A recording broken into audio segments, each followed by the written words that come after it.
Hi friends, வணக்கம். நான் இன்றைக்கி எங்கள் மச்சான் வீட்டு ஏர்போர்ட் பக்கத்தில் இருக்குது. அங்கே தான் நான் இப்போ போகிறோம். நாங்கள் சனி ஞாயிறுனாலே அங்கே போயிடுவோம். நாங்கள் எப்போவுமே அங்கே போயிட்டு நல்லா பார்க்குறதுக்கு ஏர்போர்ட் வந்து நல்லா ஃப்ளைட் பறக்கிறது இதெல்லாம் வந்து பார்க்க அழகாகவே இருக்கும். ஹில்ஸ் ஏரியா அது வந்து அழகாக இருக்கா பாருங்களேன், சூப்பராக இருக்கும். சரி, அப்படி போயிட்டுருக்கையிலே பாப்பா வந்து வெஜ்ஜு பிரியாணி செஞ்சு தாங்க சித்தி அப்படின்னு கேட்டா.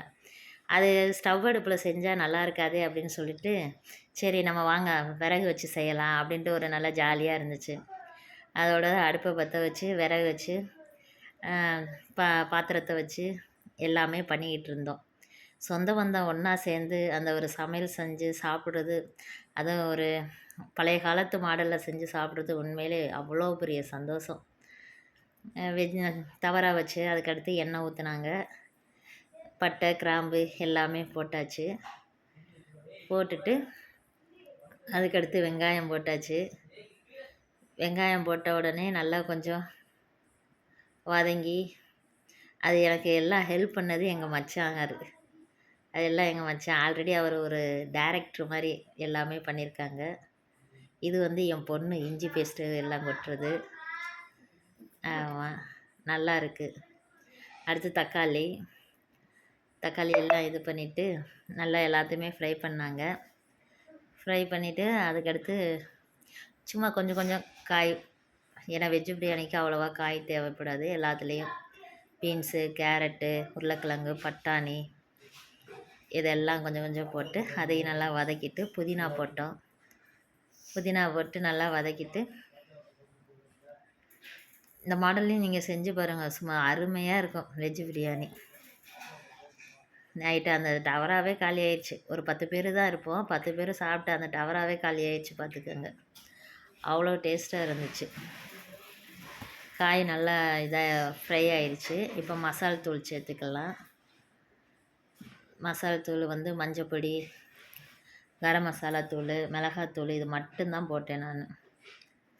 இப்போ ஒரு 2 கிலோ ஆக்குறோம்னா ஒரு 3 ஸ்பூனு 4 ஸ்பூன் 3 ஸ்பூனு மஞ்சத்தூள், 2 ஸ்பூனு கரம் மசாலா தூள், ஒரு 2 ஸ்பூனு மிளகாத்தூள் இதெல்லாம் போட்டு நல்லா ஒரு கிளறிட்டு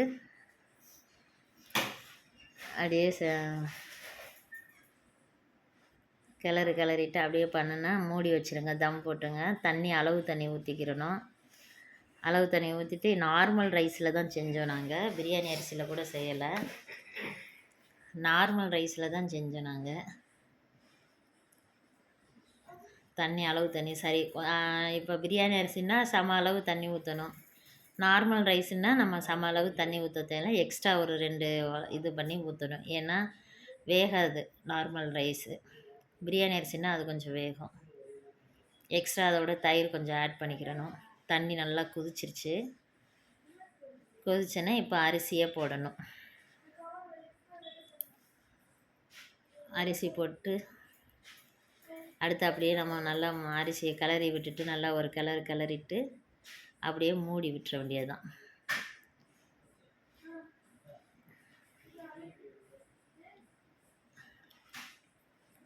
மூடி விட்டுட்டு இப்போ பாருங்கள், நல்லா சூப்பராக ஒரு ஆஃப் ஆயிலுக்கு வந்துருச்சு. சாதத்தை அப்படியே வெளியில் எடுத்து வச்சிடணும். ஒரு 20 நிமிஷம் நம்ம வெயிட் பண்ணோம்னா சாதம் ரெடி ஆகிடும்.